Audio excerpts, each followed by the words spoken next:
Maintenant, on va y aller avec les formules un petit peu plus avancées. Dans le fond, les formules qu'on a vues jusqu'à maintenant, c'est des formules arithmétiques, là, plus, moins, divisé, ainsi de suite, que vous pouvez faire. Vous avez juste à les rentrer ici, ou à faire égal, comme je vous l'ai montré aux dernières vidéos. Égal et 3 plus 4, ainsi de suite. La première chose que je vais faire, c'est que je vais me faire un petit peu d'espace. Je vais prendre mes taux de change. Je vais faire un coupé. Et je vais faire un coller un petit peu plus bas ici. Coller ici. Parfait. Puis on voit que les formules en sont restées. Excel, il est tout au courant. Dans le fond, vous avez copié des formules qui faisaient. Dans le fond, vous avez copié des cases dont d'autres formules faisaient référence. Fait ici, on voit que c'est rendu C21 au lieu de C12. Et P12. Il est assez intelligent pour ça. Ce qu'on va rajouter, je vais enlever mon petit cadre ici. Puis en fait, je vais juste lui mettre une bordure simple. Ici. Ce que j'aimerais faire, c'est de faire des calculs sur les données que j'ai actuellement. La première chose qu'on pourrait faire, c'est vouloir faire une moyenne. En moyenne, c'était quoi le prix au lancement des consoles de 8e génération? Fait, comme toutes les autres formules, je commence par égal. Là, ici, dépendant de votre Excel, si votre Excel est en français, ça va être comme moi. Si votre Excel est en anglais, ça va être average. Mais moi, c'est moyenne ici. Vous voyez, vous avez de l'aide. Ici, toutes les formules qui sont déjà dans Excel. Avec moyenne. Je fais la moyenne. Je pourrais, plusieurs façons de le faire. Je pourrais faire ça ici, virgule, ça ici, oups, excusez-moi, point virgule plutôt. Ça ici, point virgule, ainsi de suite. On voit que c'est très long. Surtout que là, j'ai seulement 4 valeurs. Imaginez-vous, vous en avez 200, mais il aurait fallu faire 200. Une des façons, ça c'est la façon longue, mais qui fonctionne. J'ai la moyenne 375, mais qui est dangereuse. Parce que si un jour je décide de rajouter, par exemple, il y a une nouvelle console que j'ai oubliée dans la 8e génération, je fais insertion, je rajoute une ligne, puis je rajoute son prix, 500 $, mais il n'est pas pris en considération dans ma formule ici. J'efface ça ici. La bonne façon de le faire, c'est d'arriver ici, comme tout à l'heure. Je vais le recommencer au début. Égal moyenne. J'ai fait tab pour que ça le remplisse au complet, automatiquement, comme vous faites en fait autocomplete dans Visual Studio ou autre. Je clique sur la première case et ensuite je vais glisser toutes les cases que je veux. Ça fait une plage de valeurs en fait. On voit B4 2.B7.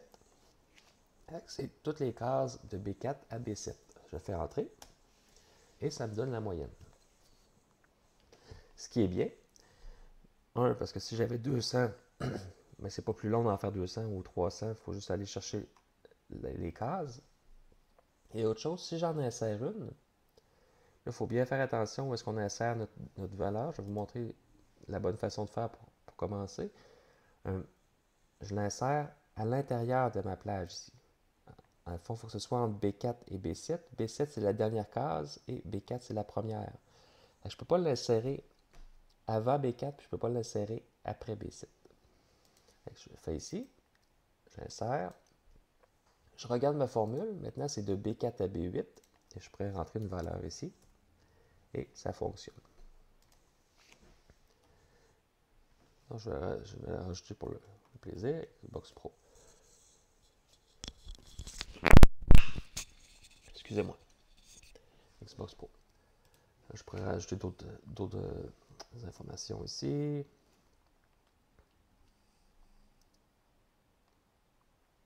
Je vais juste recopier les formules.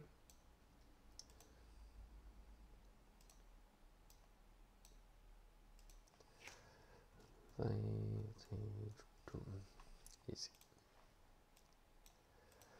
Donc là, j'ai fait la moyenne pour le prix au lancement. J'ai juste à cliquer ici sur le coin et clic et glisse, je tire et je peux avoir les moyennes pour toutes les valeurs.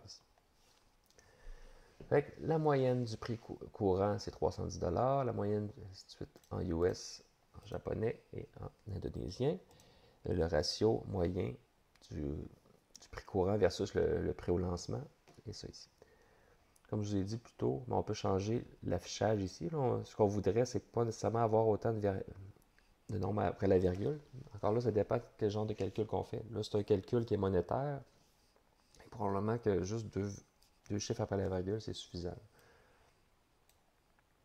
Ça ici, bouton droit de la souris, format de la cellule, nombre, 2 décimales, et je fais OK. Ça, c'est parfait. Je peux avoir même chose, mais cette fois-ci, je vais demander le prix, le minimum. Le minimum de ces différentes informations-là. Ça ici, min, comme minimum, et je fais la même chose. Juste s'assurer de ne pas prendre la case qui s'appelle moyenne ici. Je fais entrer. Et ça me donne la valeur minimale dans la plage. Même chose ici. Même chose pour max.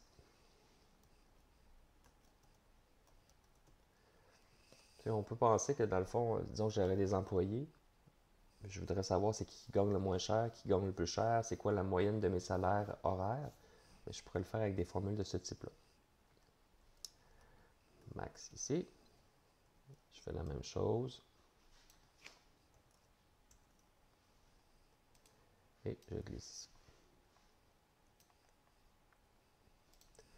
Là, vous avez de l'information. Dans le fond, c'est des calculs standards. Là. Moyenne, minimum. On pourrait faire l'écart type aussi. Écart type standard, j'imagine.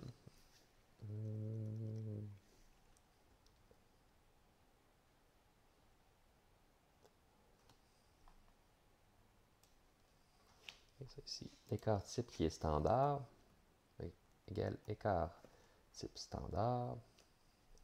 Bon. Et je prends mes valeurs et je fais la même chose ici.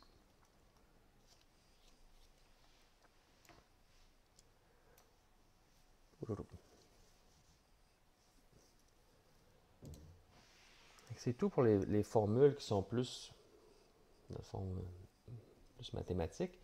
Une certaine formule qu'on a besoin aussi, c'est les formules logiques. Pour le faire, je me ramasse avec trop de colonnes, je vais en masquer quelques-unes. En même temps, ça me permet de vous montrer comment masquer les colonnes. Je clique et je glisse sur certaines colonnes. En fait, je peux, US et japonais, je peux les masquer. Je m'en vais ici, masquer. Fait qu'on voit que les colonnes, ils ne sont pas effacés. On voit que ça passe de C à F, mais ils sont masqués, ils ne sont plus affichés. Si je veux les rafficher, il faut vraiment que je glisse de C à F et je fais afficher ici et ça les faire apparaître. Alors finalement, je vais cacher tout ceux-là, masquer. Et je vais rajouter quelque chose qui s'appelle un si alors que vous avez vu en programmation, mais qui se fait avec Excel aussi. Et ça ici, j'aimerais ça dire, à la fois, si le prix courant est plus grand que 200 $, ben, non, 300 $, c'est trop cher. Ce que je vais écrire, c'est si j'ouvre, le test logique, c'est quoi mon test logique? C'est la valeur prix courant. S'il est plus grand ou égal, dépendant de ce qu'on voudrait, mais disons que je voudrais plus grand que 300 $, point virgule, on affiche trop cher. Moi, j'ai mis les guillemets doubles pour me faire une chaîne de caractères. Point virgule. Sinon, j'écris abordable.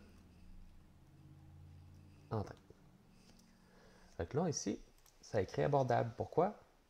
Si je m'en vais en haut ici, si C4 est plus grand que 300, C4, c'est ça ici.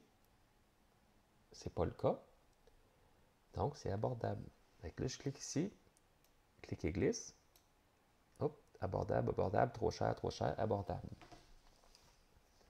Et là, vous pouvez le faire pour plein de choses différentes. On pourrait le faire, en fait, laissez-moi 2 minutes, je vais vous montrer un exemple pour des dates.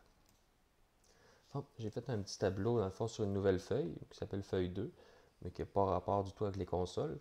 C'est juste pour montrer, dans le fond, que j'ai des clients, Phil, Bob, Jess, et ils ont reçu des factures.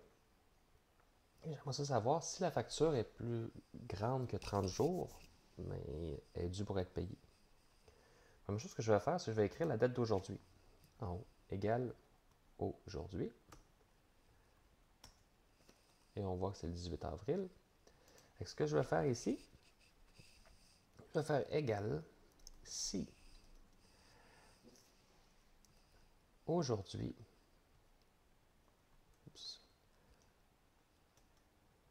moins la date ici, c'est plus grand que 30, point virgule, je veux dire retard, point virgule, si c'est pas plus grand que 30, j'écris OK. Fait ici, 17 avril, c'était hier, c'est correct. Je me passe ici, hop, hop, on voit que le 25 février, le billet est en retard. Ici, ma formule, si la date d'aujourd'hui moins, la date d'aujourd'hui que j'ai copiée ici, là, juste pour la voir, la date d'aujourd'hui moins la date ici est plus grand que 30, c'est un retard, sinon c'est OK. On peut juste le faire ici, voir, faire un petit test. Une date moins une autre date, ça donne le nombre de jours, le nombre de jours entre les deux dates. Vous voyez qu'il y a quand même beaucoup de possibilités, dépendant de vos besoins, dépendant de ce qu'on veut faire avec Excel. Plein de formules. C'est sûr qu'on a juste égratigné la surface ici. Quand on fait M, juste toutes les formules qui commencent par M, font la médiane que vous connaissez probablement aussi. Il y en a beaucoup de formules ici. Ils ne sont pas toujours utiles dans toutes les circonstances, mais c'est bon à savoir qu'il y en a beaucoup qui viennent avec le logiciel.